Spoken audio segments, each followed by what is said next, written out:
All right, we are at this casino in Grand Island, I think it is. This is my second take because I just got a take before this. Oh my God, this guy's like, "Oh, you want to see something interesting?" And then went to fart. And then his wife was like, "Stop it."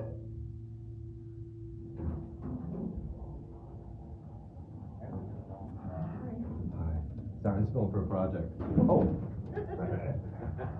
About got a guilt. I about collected some life insurance. Yeah. You almost got paid by the casino.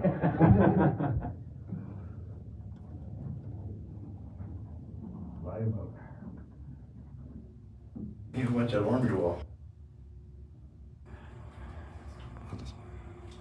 Don't trust the elevator? Oh, I'm actually interested in elevators. I like to film them where I stop. Go back up, you'll film some more.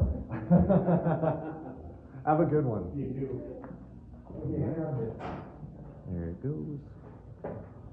And once it closes up, that will be it.